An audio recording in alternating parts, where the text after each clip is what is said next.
Well, hello everyone, and welcome to another ChiroSecure live event, the leader in avoiding claims backed up by the best malpractice defense. ChiroSecure's live events educate and support you, the practitioner, by making sure you have the information you need to protect you, your practice, and your future. I want you to stay to the end of the show. I'm going to show you how you can automatically get copies of the transcripts of all future live events, as well as how to save from 10 to 40% on your current premiums. One other thing, on the page you're looking at right below the video, you will see our Facebook like button. If you have not already clicked on that, please do so and like our page. Today we're bringing back Dr. Sam Collins. If you've been on any of our previous shows, it's literally the 1-year anniversary of the last time Dr. Sam was on the show, where he did a program for us on dealing with audits. It was one of our most highly watched shows, and we asked Dr. Sam Collins to come back and talk about PQRS, and he actually is going to show you how very simple it is to comply with that and make sure you don't get a reduction in your fees. If you don't know about who Dr. Sam Collins is, we say he's our resident genius on all things HIPAA, ICD-10, and as you're going to see today on the PQRS. The focus of the businesses that he is with is seminars and one-on-one consulting for medical management, specializing in coding, billing, and documentation of chiropractic, acupuncture, and physical medicine services. He is a chiropractic college graduate, following in the footsteps of his father, who was also a chiropractor. He's the keynote speaker for continuing ed seminars for H.J. Ross Company and the American Acupuncture Council. He's also a columnist and contributor for the publications Dynamic Chiropractic and Acupuncture Today, and is featured as their billing expert, just like ours. His background has enabled him to be used extensively as an expert witness for issues on billing and coding for healthcare services. Sam was also a world-class track and field athlete, competing for the Santa Monica Track Club and part of the 1984 and 1988 Olympic Games. Now, before we bring Sam on, I'm going to turn the show over to the man responsible for all these live events, Dr. Stu Hoffman. Dr. Stu? Thanks, Alan. I appreciate that introduction for Sam, and I want to welcome everybody to our live show. We've been doing these live shows for a good period of time now, and I want to let you know that wherever I go around the country, and even the last 4 weeks, I've done 5 different seminars, and people are constantly coming up to me, some that are already with us with ChiroSecure, and some, quite frankly, that aren't, that are all enjoying the content and the quality of what we've been putting out there. So I want to just let everybody know, please, let your friends know to go to Facebook and go to chirosecure.com and like us so they can get notified when we have these shows as well. But today, I want to let you know that Sam has become a good friend as well as colleague. We have a very close working relationship with the H.J. Ross seminars, as well as the other consulting services that Sam has available to the doctors. And one of the things that I really like about it is doctors get to utilize Sam without breaking the bank, so to speak. And he has a service available that I'd highly recommend you check into. But when we're talking about risk, because that's what these shows are really about, most of you think of risk when you're thinking about me or ChiroSecure as the traditional type of risk. How do I avoid getting a lawsuit or maybe even a board complaint or something to that effect? And that's what I've been spending hours and hours and hours educating doctors around the country about. But really, the second type of risk is one of having your fees reduced, or just not getting paid for your services, or getting paid and then having a post-payment review, an audit, where the insurance carrier, and in this case we're going to be more specific to Medicare, requests your documentation, and if it is not substantiating the need for care, they want money back. So we have an expert on this topic with us, and I want to make sure that you all pay close attention because Sam is going to go into a lot of the Medicare requirements so that you can stay in compliance. So Sam, I want to welcome you to the show, and let's start just talking about what PQRS even is. Well, thank you, Stu. I appreciate the introduction. PQRS for Medicare stands for Physician Quality Reporting System.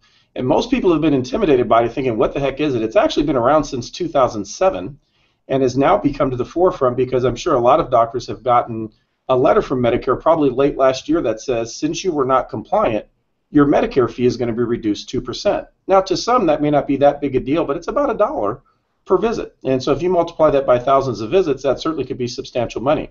And so the reporting itself actually is not complicated, and in my opinion, most doctors are already doing it. You simply just have to report to Medicare that you are. You know, when it comes to Medicare itself, I find that the doctors have a lot of confusion and, quite frankly, some fear because you get in trouble with Medicare. That sometimes means handcuffs because you're dealing with federal law.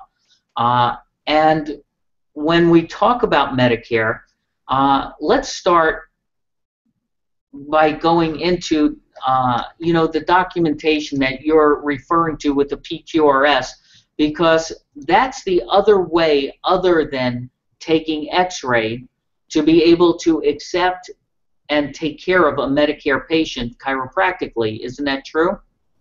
Well, yeah, well, PQRS actually is just the reporting of pain and function, but it's definitely going to be the part that the doctors can demonstrate the effectiveness of their care. So one of the best things about chiropractic is a patient gets better, and it's easily evidenced with the reduction of pain and an increase in function. And so this protocol really enables a doctor of chiropractic to demonstrate that more easily, and now you report it to Medicare with a particular code, and that way you will not get this reduction. When we talk about the reduction, I'm assuming you're referring to what Medicare originally was considering a bonus if you automated your records and went through the proper credentialing factors in order to be okay in that. Is the PQRS for those doctors that have not gone through that with their automated systems, their EMRs? Well, the electronic health records is actually separate. Generally, when you do electronic health records, you probably are complying with PQRS because it's part of it, but PQRS can be done without electronic health records. So with Medicare, there's actually two reductions. If you didn't comply with what they called meaningful use for electronic health records, you get 2% off for that. In addition, if you didn't comply with the PQRS, there's an additional 2%. So potentially a provider has as much as 4% reduction on their claim based on non-reporting of electronic health records and PQRS. But they are separate. So a doctor can say, well, you know what, I don't want to spend the money or the time to do electronic health records, but can I do PQRS without electronic health records? And you absolutely may. Okay, and that was exactly what I was referring to. I just couldn't think of what it was considered. So thank you. Can you share with the audience a little bit about what that documentation would look like? Well, thanks, Stu. So let's do that. This PowerPoint that you see, certainly you can download it. I believe there's going to be a way for you to print it. But let's just make PQRS reporting simple. Part of the reason that this PQRS is happening is that, of course, as noticed here from the Journal of the American Board of Family Medicine, it is determined that chiropractic is reducing some $83.5 million in savings to Medicare. Part of that is due to the effectiveness of Medicare, and I think this is where PQRS can help us. So PQRS, what does it stand for? Physician Quality Reporting System. This PQRS is something that all providers of Medicare have to do. So this includes medical doctors, not just chiropractors. Whether you are participating or non-participating, this still must be reported because all providers do have to include this in their billing, and all providers are required to bill. This started back in 2007, and it actually started as an incentive program where a provider who did PQRS was actually given a 1% increase in fees. However, in 2013, they transitioned from an incentive program to one of a penalty. That penalty is something that allows us to have that 2% reduction. PQRS, though, is technically not mandatory. So when someone says, well, is it mandatory? It is and it isn't. Not mandatory refers to that if you don't do it, you get the reduction. If you do it, you do not get the reduction. So in other words, there's no extra money, but it means you're not getting a reduction for it. So what is this all about? How hard is it? Well, they began applying this reduction in 2015, meaning last year. And the reduction last year was 1.5%. This year it's 2%. What's confusing though is some people might say, hey Sam, last year I did PQRS, how come they're reducing my fee? So if you look at the second bullet here, you'll notice the payment adjustment for 2015 was related to 2013. So in the fourth bullet, notice that 2014 is what counts for this year. If you do it this year, it counts to 18. So it's a little confusing because it's every other year. So if you began doing it last year, you will not get a reduction next year. And remember, it's 2%. Good news, it will not increase. Dr. Stu had mentioned about electronic health records. By not having electronic health records, that does increase 1% per year. So though this year electronic health records is only 2%, it will increase to 3, 4, and then cap out at 5% in 2025. But PQRS... So, Sam, can I interject on that? If you don't have electronic records set up yet for your practice, that means that if you're seeing a Medicare patient, each year that you're seeing them, Medicare is going to continue to pay you less and less until you get on electronic records. Right, they do up to 5% of their approved rate, not your billing, but the Medicare approved rate. Exactly, the approved rate. So this year it's 2, then it goes 3, 4, and then in 2020 it caps at 5. So it'll never go higher than 5, but 5% is a pretty good chunk. PQRS does not increase after this year. It stays at 2%. But I think most doctors can comply because it's quite easy. Here's my statement of it. 99% of offices, now this is my opinion, have been performing these measures. You simply must report they're done. The good news is there's no registration. There's nothing you have to do in order to start doing it. You just simply start reporting it on the 1500. So no registration, just start reporting the codes. So what are the measures that chiropractors have to do? There are only 2. There are 190 measures that are out there for providers to do, but chiropractic only has 2. We have measure 131, which is the pain assessment, and then measure 182, a functional assessment. And in simple terms, 131 is what's your pain today. The functional assessment is doing an oswestry or a functional assessment form. So let's get into it. How do we report these? These measures must be reported not on every patient, thankfully, but 50% of your Medicare visits. So if you see 100 patients and you communicate this on 50 of them, you will still be okay. They do not have to be on every visit, but at least 50% of visits. How we do them is there's going to be extra codes. So you'll see here that second bullet says these measures are communicated by Medicare by adding what's called a G code. And I'm going to go through each of those codes, but they're just additional billing codes that go on the claim form that have no value, but communicate to Medicare that the reporting or PQRS was done. What I say is don't be intimidated by it or frustrated. A lot of people think, oh my gosh, it's more work. Not really. You're going to put 2 extra codes on the claim form. It's simply informing Medicare you did a pain scale.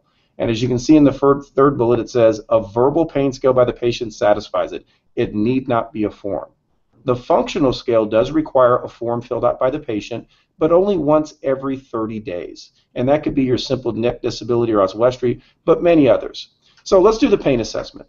What you're doing with pain assessment is simply informing Medicare that the patient has pain and there's a follow-up for care. It can also be reported when there's no pain. So obviously there's can be pain that's positive and we continue, but there's also pain when the patient says, hey, I have no pain today, which means we're going to release them.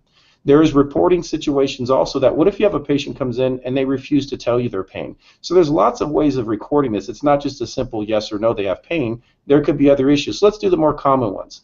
The common codes or common things you can use almost anything. I think the verbal is simple, but you'll notice here a list, brief pain inventory, Faces pain scale, that's the one that has the sad or happy face. The McGill pain questionnaire is multidimensional. Those are all very nice, but very long. I think it's better to have something simple, and that's why I would recommend having the last one here where it says the visual analog scale. Just the simple, what is your pain today? On each visit, I tell you, just simply do a verbal. What is your pain level today on a numeric pain scale of 1 to 10? So here's what we do. Patient comes in on the first visit. We do a pain assessment. On the 1500 form, along with the 98940, you will put the code G8730.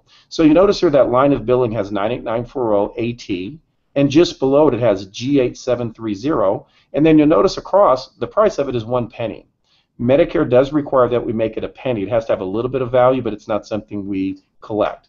All we are indicating with G8730 is the patient reported there's positive pain. So anything from a 1 to a 10 would make this true. And you simply have to make sure that there's a follow-up plan. We're going to treat the patient accordingly. So you can see it's not that difficult. Simply put on the extra line G8730 with indicating that there was pain.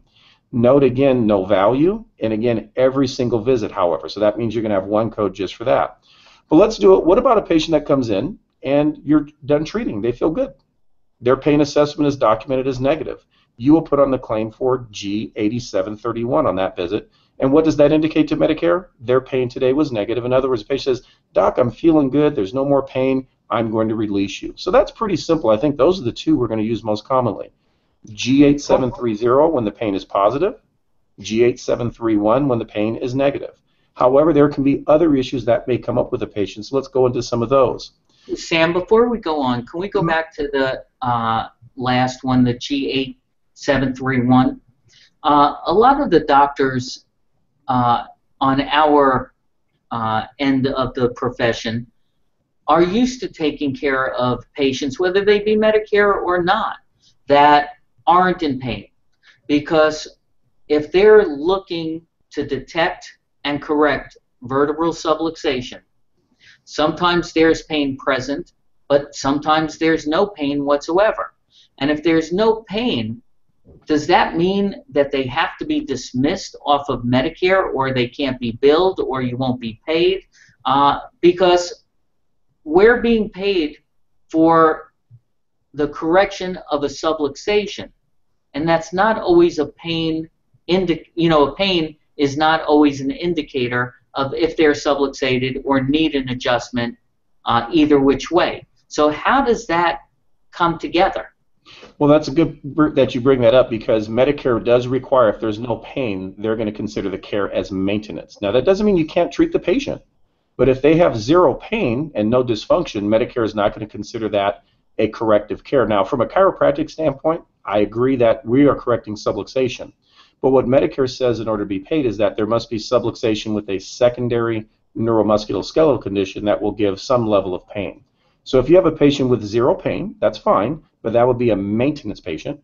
And then, of course, they would have to sign what's called an advanced beneficiary notice, commonly termed ABN.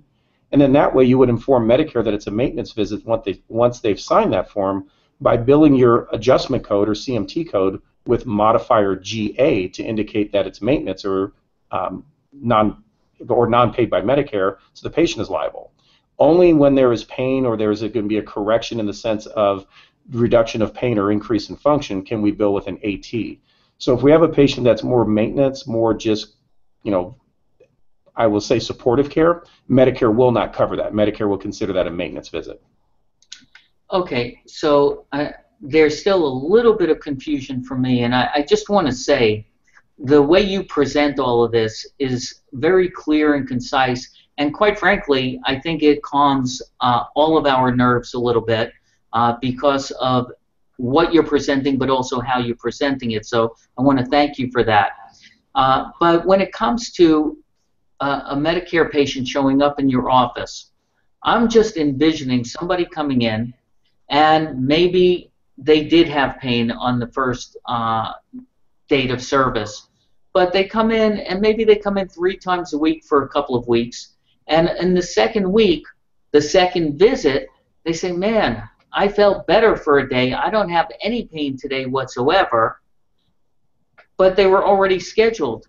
You cannot bill for that or collect from Medicare at that point.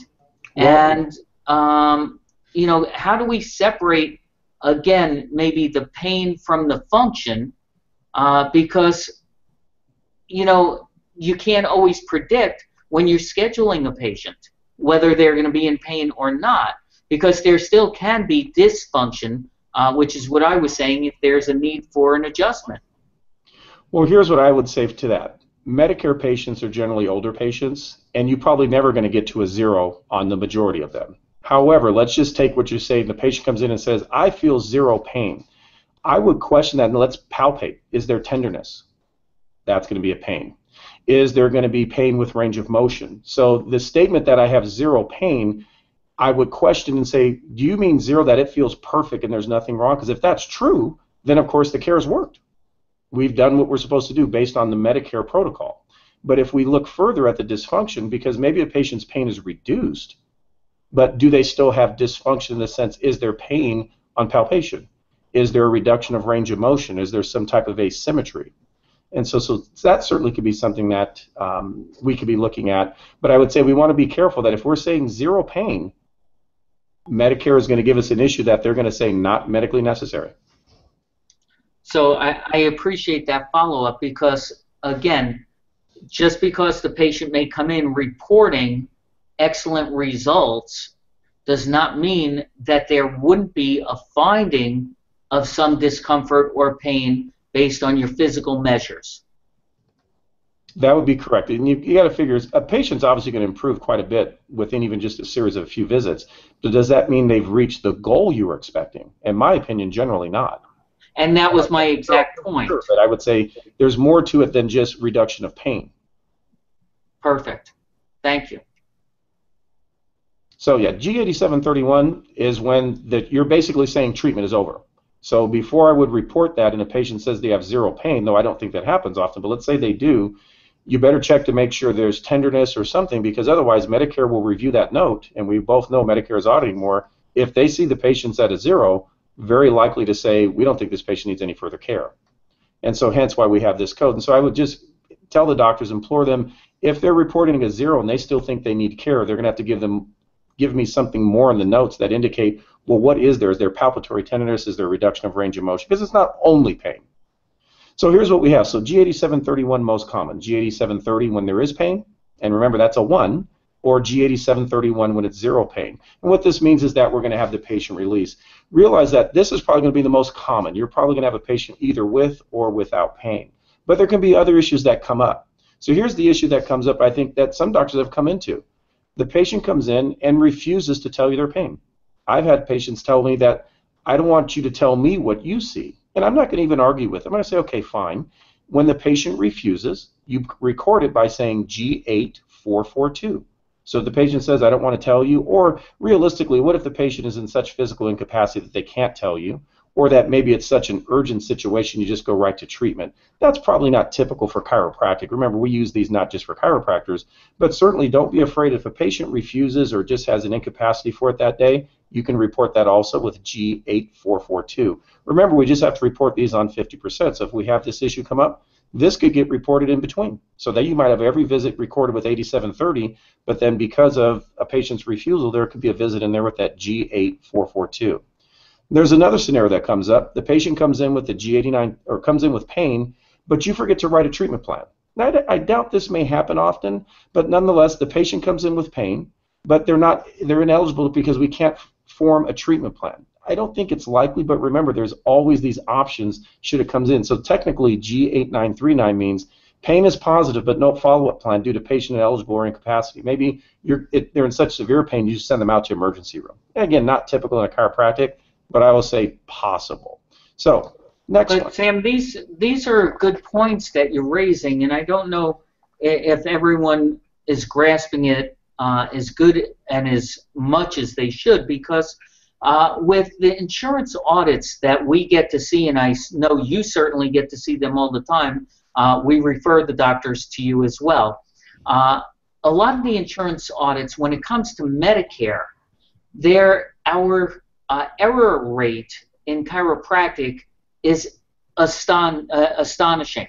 And that's why we're having such problems as a profession with Medicare. Quite frankly, a lot of doctors don't even want to deal with Medicare. But it's these errors, and the errors can be as simple as what you just reviewed. You know, just not reporting properly. An error can be something as simple as not making sure you sign each and every visit. You know, things like that. And I don't know if the doctors really get the magnitude of dealing with the paperwork in the capacity that it needs to be dealt with in this day and age to comply with Medicare's rules and regulations. Well, I agree. I think most time you see the latest ones have come out that chiropractic has a 92% error or failure rate of documentation. Most of that is quite simple. The one thing I do like about Medicare, they're very straightforward.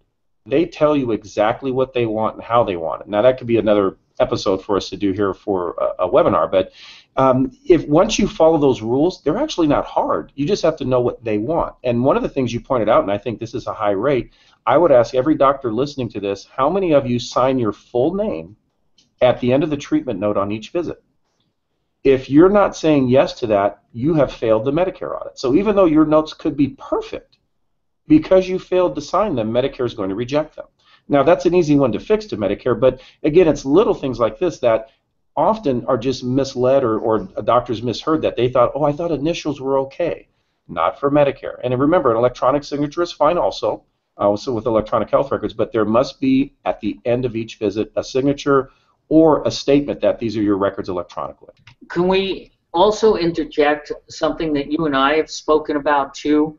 And I know this is in the middle of trying to share some of these codes, but I think it's an appropriate time perhaps. When I talk to doctors, some of them don't even want to participate with Medicare. As you said, if you learn how to document properly, it's not going to be a big deal. It just needs to be done. However, doctors think that they can opt out of Medicare, or they don't seem to understand being a participating provider from non-participating. Would you mind sharing a little bit of the difference with us? Oh, absolutely. It's something I think is a common confusion among chiropractors, and it's because the way Medicare words it probably. First off, chiropractors, if you want to treat a Medicare patient, you have to be registered with Medicare. And when you register with Medicare, you can register as what's called a participating provider, or you may register as a non-participating provider. In both cases, you are part of Medicare. Par and non-par doesn't mean you're in and out. It means the designation when you're in, what time. The difference is here, a par provider bills Medicare and gets more money on claims they accept assignment, which they always have to do. A non-par provider, though, has the option of having the patient pay up front, and they get to charge the limiting charge, which allows them to get a little bit more money when the patient pays up front. However, the downside to being non-par is that you get less money when you accept assignment. So it's really an issue of if patients can afford to pay you up front, it's better to be non-par. If you have most patients you're accepting assignment, better to be par.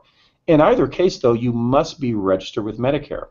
If you are not registered with Medicare, you can't treat a Medicare patient, and here's why. Medicare federal law requires that covered services performed to a Medicare patient must be billed.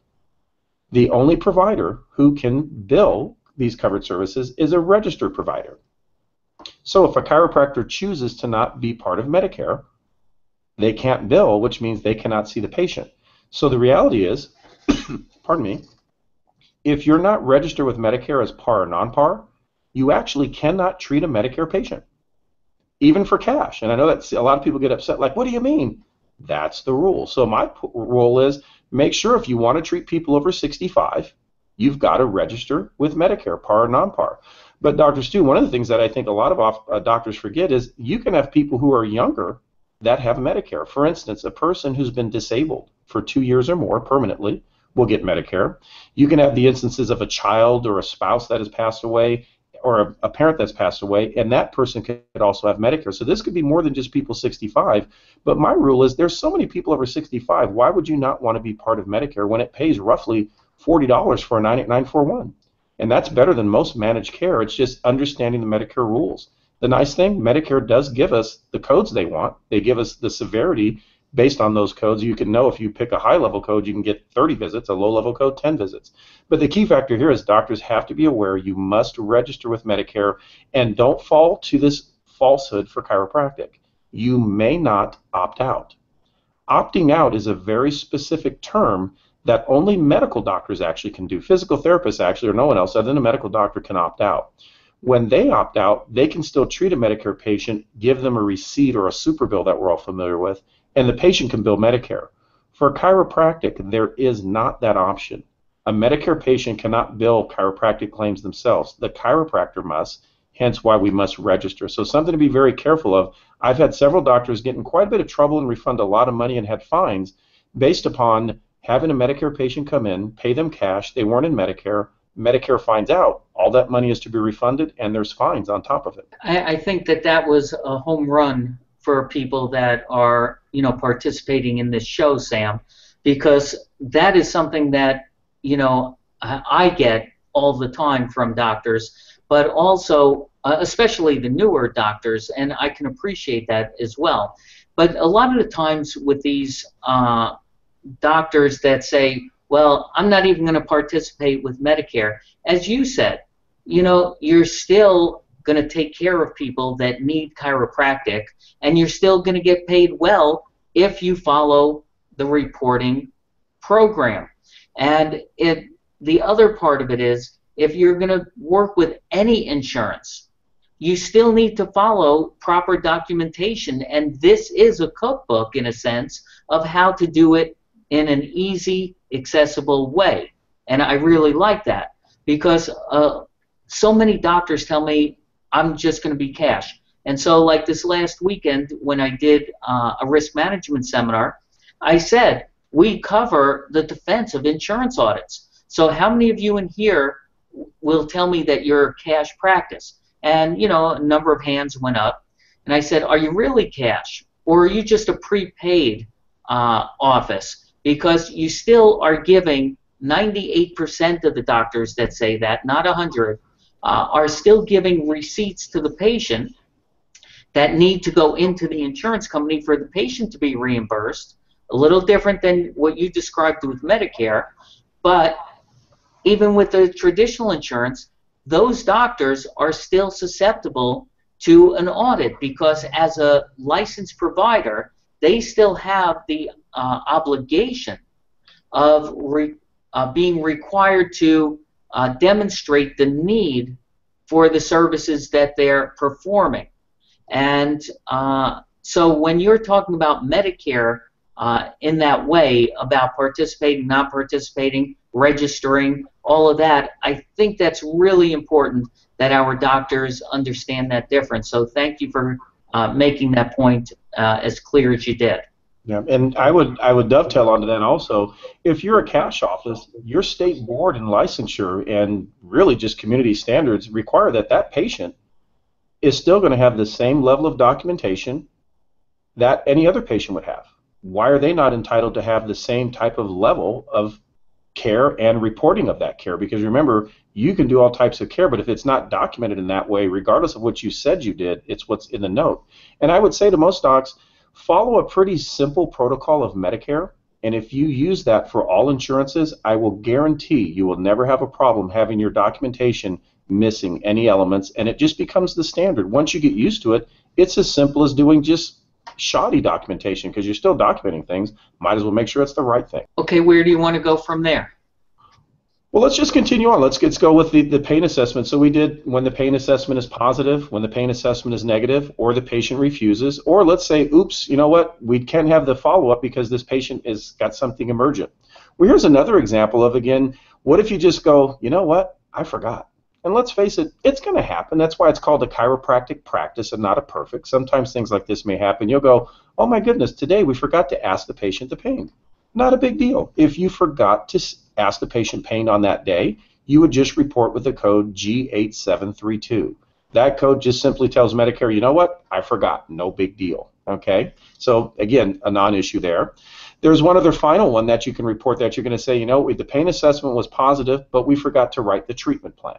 Again, that's probably not typical, but again, it's giving you all these options. Notice what Medicare has done. They've tried to make every possible scenario a way to report. Now, for most of us, it's 87, 30, and 31. Either we did or didn't do it. But again, it gives you all these options. So again, look at this one. Pain assessments documented as positive. Follow-up plan not documented. Now, this is where I think things get confusing, because you might say, oh my God, there's so many codes. Let's keep it simple. If there's pain, G8730. No pain, G8731. And if you forgot, G8442, let's say. And then that's it. Now, let's move to functional scale. Now, what is the functional scale? This gets a little bit more complicated, but not really. It's just this one does require a form. Any of the types of forms you're used to are good. Notice here it says functional outcome assessments are designed to measure a patient's physical limitations and deficiencies. So when you mentioned, Stu, about a patient coming in that says, well, hey, I have no pain, but then you have them flex forward and they can only flex 20 degrees. Well, maybe you have no pain, but that's certainly deficient. And this is what this will help us do, is to show those deficiencies. The nice thing about chiropractic, it's a very cause and effect. You adjust someone, there's improvement. Now, that improvement is not linear where everything is perfect. There's ups and downs and there's little hills and valleys, but over time you can definitely see an improvement. And what these forms help you do is to just focus on that. So it says functional outcome deficiencies result in impairment or physical function. Just show that. There's a loss of movement, loss of function. I can't do things at home. So pretty straightforward. So what do we use for these? All the things you're used to. Oswestry, Roland Morris, neck disability index, and you can see all these listed here. Notice they're even listing shoulder, the DASH form, which is the shoulder and hand, because Medicare does cover things that are in the extremities. It's just that it's related to the spine. So you might have a patient with myositis of the right shoulder or hand. So long as you relate it to a cervical subluxation, you're fine. So what form would you use for this patient? I would expect the DASH form, disabilities of the arm, shoulder, and hand. So it's any of these types that measures not just how much it hurts, but how it affects them functionally. Now, what you cannot use here, though, at the very bottom you'll note it says VAS. Don't use a VAS scale. That we cannot use because that's just pain. We need something that's going to be functional. The two that Medicare recommends, though, are the simplest ones we've all been using over time, which is the Oswestry or low back index and the neck index. But again, any of those are acceptable.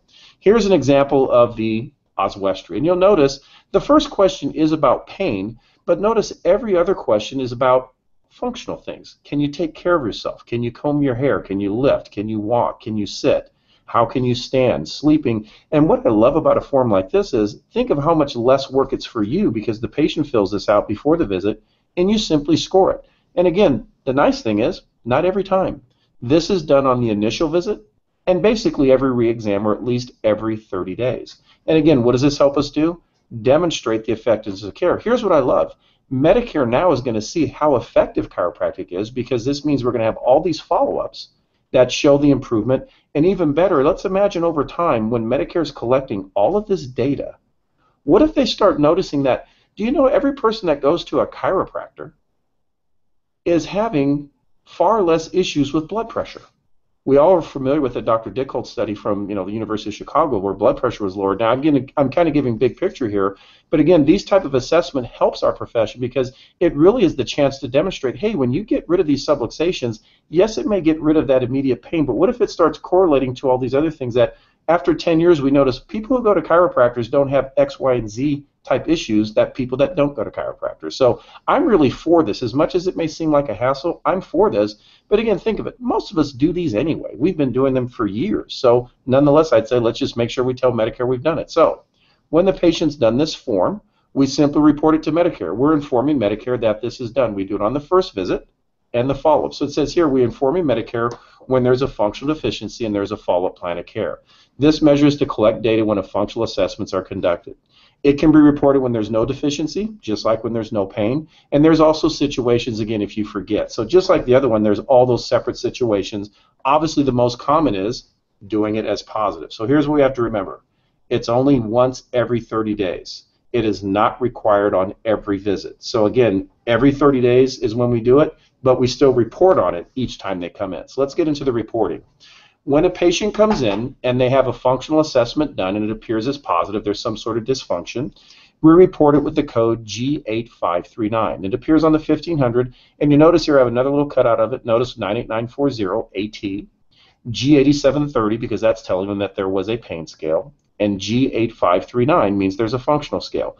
So yes, that means there are 3 codes per day because you have to report each. Notice there's just the 1 penny value. Again, that penny we don't collect, but that's all there is to it. So we report this. Pain is positive, functional scale is positive with a continuing plan.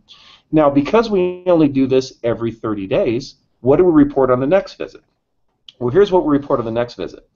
We report G8942, and that says there's 1 on file within the previous 30 days. So you notice the first bullet here says functional outcome assessment and treatment plan documented within the previous 30 days.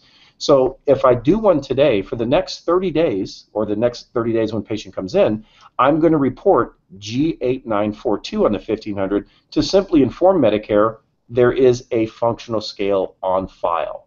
So again, it's 8539 on the first visit, or the visit that you did the functional scale, and then 8942 on every visit thereafter until another 30th day. So again, every visit, G8942.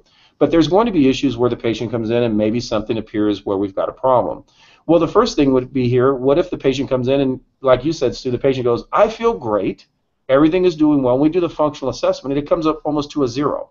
Well, when that happens, we record G8542, because in the third bullet here it says, this means your patient has no functional deficit. So in other words, they're saying, hey, they're well, they're fine. And again, if they've reached this point, any treatment thereafter, barring a flare-up or exacerbation, would be considered maintenance. So again, this is just letting Medicare know that the patient has completed and has resolved. So G8942 between the 30 days, G8542 when it's negative. But like we had with the pain scale, there's going to be other scenarios where there can be circumstances that may not fit. For instance, what if a patient comes in and says, I do not like filling out this form? And Stu, you practice long enough to know sometimes patients hate filling out forms. And they may say, I don't want to do it. If they don't want to do it, let's not fight with them. Now, could you just ask the questions and fill it out? You could. But what if the patient says, I don't want to do it? You report G8540. The patient refused. Again, Medicare doesn't mean that you have to do it with every patient. Just show that you've made an attempt. So if the patient can't do it, let's look at the third bullet here. The patient cannot report it due to a mental or physical incapacity. What if they're in such severe pain, they don't have time to sit in the waiting room for 10 minutes filling out this form because their back pain is killing them? We want to treat them, so I get that. We put G8540 in that instance. Notice again, it's just giving us a way of reporting something on the visit, whether or not we did it or didn't do it. Then there's another code, G9227. The provider formed a functional assessment using the standardized tool and found deficiencies but didn't follow up with the care plan. And again, this is just, oops, again, I kind of forgot, if you will. So there's pain, but I didn't make a functional treatment plan. This I find hard to happen because I'm pretty sure most chiropractors make a treatment plan right from the beginning. You don't redo the treatment plan each time. But let's say it's time for a treatment plan and you forget. You would report this, and then I would suggest on the next visit, report the one that you did do, obviously a treatment plan. But again, this is mostly just to give you a proper scenario of when it happens or what happens. What about if you come in and you go, I just forgot? Let's say it's 30 days, and maybe you have a protocol in your office where every 30 days your staff is to give the patient the form to fill out, but for some reason it was forgotten. Well, no big deal. Just report G8541 that it was forgotten, and then the next visit simply do it again, and then of course report the G8539. So again, lots of scenarios for these issues. And then of course, if you just say, you know what, we did an assessment with the tool, found functional deficiencies, but again, no follow-up care because the patient was ineligible, maybe they were in severe pain. Again, another scenario for that. So these extra codes start to be a bit daunting, and I think you'll go, oh my God, this seems confusing. I say let's keep it simple. Visit 1, when the patient comes in, you did a pain scale. You're going to report G8730, and you did a functional scale, G8539. Means pain is positive, there's a functional deficit, let's treat. When they come back in the second visit, we're going to report G8730 again, because that visit we're reporting pain. But notice now we have G8942. There's a functional scale on file within the past 30 days. So Sam, notice the second visit isn't the 8539, G8942. So notice again, just the two codes. Right. And Sam, I want to ask you a question about Sure. that. The doctors that are using an EMR system, that can be helpful with that every 30-day rule, so to speak. Do you have any recommendations to make this a little less daunting for the doctors to know where they're at with this every 30 days when they're using paper records? So what I would do is I would make sure that the doctors that are doing paper records to simply have a format and protocol that allows them to know when is their 30 days up. So if a patient comes in on today's visit, I would look on the calendar, when is 30 days, and I would put a sticky note, I mean something that's simple on the file that says the 30th day will be such and such. And then note that, and they may even want to note it in the appointment book. That way you'll know when the 30 days up for that Medicare patient. And again, that's why you have those additional codes that, who knows, maybe you're off by a couple of days, no big deal, just report it and then do it on the next one. Electronic health records, of course, this makes it very simple because it's going to be automatic. Most electronic health record systems do this for you in the sense that they indicate when the 30 days is up and it pops up in a window. And generally, the patients come in and fill out on a kiosk, and they're going to do it in the waiting room like on an iPad or something similar. But nonetheless, paper records can be easy. Just, I'd say, sticky notes right on the file that says, here's the date. So that way, when you pull that file, it's right on there, and you know that it's time to do one. And so what I would say is, if you think of the second visit, you're reporting pain, reporting a functional scale. Then on the 30th day, or visit 3, on that 30th day, remember, we're going to do a pain scale again, G8730, and then G8539, that there's a functional scale. So I would think for doctors, for the most part, just think of each visit, you're going to have 2 extra codes on the claim to indicate pain or functional scale, whether one was done that visit or done within 30 days, or if the patient refused or things were forgotten. I would say do not panic too much. Let's say you make mistakes on some of these. If you do, it's not a big deal. Even a mistake, so long as you record it, means you've complied. Medicare is not expecting us to be perfect on this, but to be reasonable, hence the 50%. So my rule would be do every patient. That way, if there's any mistakes or any other problems, it's not going to be an issue because you reported so successfully on everyone that even if a few don't meet the standard, you're still okay. So make it simple. Visits each time, get 2 extra codes, pain or function, whether it's done that day or done within 30 days. The visit at recovery, if the patient is everything is looking good, G8731 says I'm negative, and functional scale is negative with 8542. So nothing that's really overly complicated. I think what can make it seem daunting is all those extra codes, but I would say break it down a little simpler to say, okay, what do I want to report? There's pain or not pain. There's a functional deficit or not a functional deficit. There's also a way, now that we've gone through it, there is a way, and you'll see here on the last page, that if you want to check to see how you've been doing with it, there's a website here you can log into to check, and you can actually look up yourself to see how well you were compliant or not compliant. If you have any questions about, hey, I thought I was compliant and I'm not, there's an email and a phone number. What I would suggest for doctors is to say, you know what, this is something not that hard. But at the end of the day, what if you say, you know what, I'm busy. I've got so many things to do. I am not going to bother doing this PQRS reporting. In my opinion, I think it's easy enough, but I would never fault a doctor that says, you know what, I do not want to do this. Just so long as you're aware, if you don't report it, you lose 2%. Right now, based on a $40 reimbursement, that means 80 cents. Now, 80 cents probably is not going to make or break the bank, but at the same token, I would prefer to have that, assuming 1,000 Medicare visits in a year. That's fairly substantial money that I would prefer to have. But at the same token, always remember, it is voluntary. Much like when people think, do you have to bill electronically? Obviously, does Medicare prefer electronic claims? I think they do. But certainly you may still bill on paper. The same applies with electronic health records. Obviously, it's still voluntary. Medicare will punish you, of course, by taking some money away, but if you don't have them, they will still pay you. It's just knowing that you're going to get reductions. So in order to be more compliant, get a little more money, be compliant with these, and I think these are simple because it's something we're already doing. It's no extra work. It's just reporting something you're already doing. Sam, that was great. And thank you for also offering up where the doctors can obtain more of the information pertaining to their own practice. If it's okay with you, I'd like to just shift because I have one other question before we, get ready to come to a close. When I have a lot of doctors that call me up and ask me questions about, well, I have 3 different associate doctors working for me, or maybe I have an independent contractor in the office. Last week I had an independent contractor call me up and say, hey, the owner of the clinic wants this. And what this is the billing to go out to Medicare through one provider, no matter what provider in the office is actually the one seeing the patient and performing the adjustment. What can you respond about doing that? Well, I'm glad you brought that up because that is something we definitely run a lot into. Let's start first with, you can certainly have associates in your office treating Medicare patients, but they too have to be registered with Medicare. You cannot just hire someone and say, hey, since you work for me, treat my Medicare patients.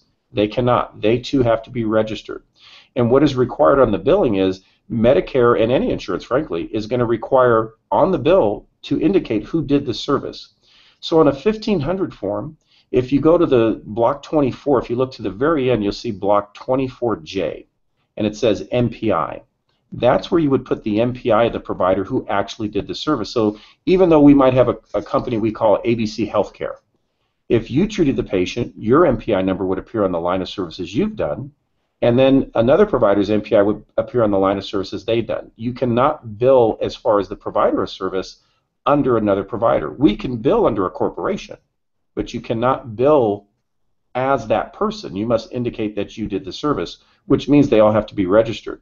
I also want to address, though, you brought up independent contractor, and something that they have to really make sure to understand is that if you say someone's an independent contractor, that really means they're independent. They don't bill under your name or tax ID, because if they're independent, why are they billing under your name? Independent means independent. I think of independent much like I can rent space to someone in an office, but their billing is going to go under their name, their tax ID, though we may have the same address. That's what independent is. If you're billing under my name, clearly you're not independent, and that's going to be an IRS issue, quite frankly, not to mention Medicare thinking that you might be trying to take a non-Medicare provider to treat a Medicare patient, and that is not allowed. Okay, that was great, but there has to be some options for the doctors with an exceptional situation. For instance, what if the doctor has a locum tenens or fill-in doctor? That locum tenens can serve as that doctor in those restricted visits. Is that not correct? Yeah, locum tenens is a very specific issue where the doctor's on vacation, sabbatical, maybe out with an illness. Medicare will allow that locum tenens doctor to come in and literally just bill as that doctor. Right. However, there's a special modifier that goes on that claim. It's Q6. And what that indicates to Medicare is that there is a locum tenens. So you can have someone do that, but that doctor also has to be a registered provider for Medicare. So a non-Medicare provider could never treat, even in a locum tenens. A locum tenens, fantastic, but that doctor too must be a registered Medicare provider, par or non-par as well. That's important. And I think that the doctors need to be very aware of that, because these are the areas that doctors get into trouble with Medicare. And just because the owner doctor says, well, we've done it this way forever, well, we can be speeding every day forever too. It only matters when you get caught. So right is right, wrong is wrong. But what about a doctor hiring maybe a new doctor, brand new out of school? Even if they go through the process, it does take time to get a new provider up and going with Medicare. How would they address that? Well, they could address that. Now, first of all, they could, the student, or not the student, excuse me, that new provider that comes in can certainly just immediately register for Medicare. It does take about 90 days from the date you send it to get back, but what Medicare will allow you to do is 30 days from the date that you've been approved, they will allow you to back bill. So you would be okay because you've got really 120, considering that 90 days. But in the interim, remember, the manipulation must be performed by the Medicare provider. Could that staff person, that other doctor, potentially do a therapy, do some of the exams, some of those types of things, certainly, but the adjustment would have to be by the Medicare provider. But if they've applied to Medicare, they will have a 30-day window to back bill from the date that they sent their application on those patients. So they would be okay in doing so. They would just have to hold the billing until they get their Medicare number. And what about the doctors that use an outside billing company? Sometimes I feel like they believe that if they bill it, I'm not responsible. As opposed to the fact that what we've always shared with the doctors is, hey, if it's going out under your name, that is your responsibility and your license both. Well, I certainly think billing services can be a nice asset to an office. It's someone that probably has a better knowledge of certain types of codes and could be helpful. However, my one concern is, and I hate to say this in this way because some people have billing services will be upset with me, but I'm always concerned because a person could have a billing service, and a billing service has a vested interest in billing for more services because they generally are taking a percentage, which is another issue Medicare doesn't necessarily like, but that's for another portion. But nonetheless, that billing service is going to bill to the highest level that they can, try to get the most money because that's how they're paid. And I'm not against making sure we're billing the correct services and at the highest level that we're entitled to. But whatever is billed is the responsibility of the doctor. And I've seen several cases where a billing service has billed a code. The doctor wasn't aware that they changed it, and guess who was responsible? The doctor. because it went under his name. Now, we can come back and say, well, this person changed it, but ultimately, it's our responsibility to know what's going out. So you never have a billing service you're not overseeing to make sure these are the codes I'm expecting and have some type of compliance, where periodically you're reviewing what they're doing, because I don't think most billing services may do it, with a sinister way, but certainly if they make a mistake, you're going to be responsible because you're paying the money back. And I find it interesting, if the billing service has collected the money and you've paid them, when you refund the money, does the billing service pay their portion of the refund? Most of the contracts don't have that. So I would tell doctors, be very conscientious. That's why you have to have a very reputable one that you can trust, one that that's been certified before you start trusting someone with your billing, because ultimately that's your responsibility as the provider. I want to just add to that point, non-Medicare, doctors that are employed by other chiropractors or by a non-chiropractor, just an owner of a clinic.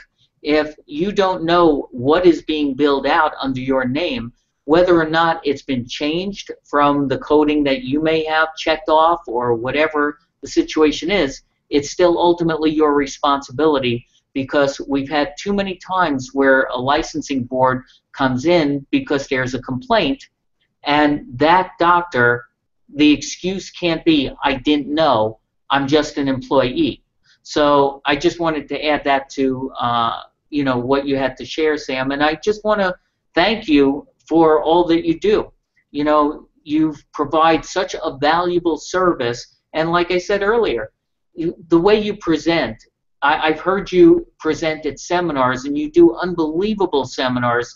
You have such clear and concise language, and how you present this and make it as simple as possible when these aren't simple things to others sometimes. So I really appreciate you on all of those levels, and I'd encourage everybody to at least go to the website. It's hjrosscompany.com. And there you're going to find a way to get through, number one, to Sam. You'll find their seminar schedule if that's something that you have an interest in. But you'll also find Sam's network. It's so inexpensive. I have told them over and over and over again to raise the price, but they haven't. But you'll have full access to Sam on any of these types of questions, any billing, any documentation. I don't want to overspeak, so if I say something wrong, certainly correct me. But it's almost crazy not to participate. So I'd encourage all of our doctors to get on the website, again, hjrosscompany.com, and check out what they have to offer. And there's even a HIPAA, electronic HIPAA compliance program that's dirt cheap and makes things very, very simple. So Sam, you do a wonderful job. I'm glad we're friends. I'm glad that we get to work together, and I want to thank you for helping our doctors. Absolutely. Thank you, Stu. I think it comes down to we both love this profession a lot. It's something that not only do we love it, we believe in it and know what it does, and we want to make sure that it continues to grow so that more people can get the help that chiropractic can give them. Beautiful. So Alan, you want to close us down for today? Absolutely. I'm going to mute everybody out. Sam, terrific job. If you're watching this right now, if you look over on the right side of your screen, you're going to see a PDF booklet with Sam's picture on it. Right below that or above that is a place to put your name, your email, and your contact information. I suggest you sign up to make sure you get the notes. You'll actually get a copy of Sam's slides, so that's important. And unless you have a photographic memory, you're not going to remember all the codes, so you're going to want to read that and watch this show over and over again. Right above that on the right-hand side, it's going to give you the ability to sign up for our concierge program. The concierge program will get you notified of every upcoming show. You will automatically get the notes, the transcripts, slides of all our shows, so make sure you click on that. Now, once you click on that, it's going to take you to a box like you're seeing on your screen right now, and you're going to see three choices. 1 and 2 is whether you are a chiropractic, ChiroSecure, a client already, and if you're not a client of ChiroSecure, you want to check the third box, and that will let us take a look at what you're currently paying for your premium and make sure you have the right policy and at the best price. One last thing, when you leave the event and close the browser, some of you are going to see a pop-up box that says, "We want to hear from you." And as you know, ChiroSecure is dedicated to making sure that we bring you the type of events that you want. So please go ahead, click on that box. Let us know the value you felt of today's event, and it will also ask you the type of events you want to see in the future, as well as the people you would like to see on our show. Once again, on behalf of myself, Dr. Alan Weinstein, ChiroSecure, Dr. Stu Hoffman, and a great presentation by Dr. Sam Collins, we thank you and we look forward to next month when we'll bring you another ChiroSecure live event. Have a great day, everybody.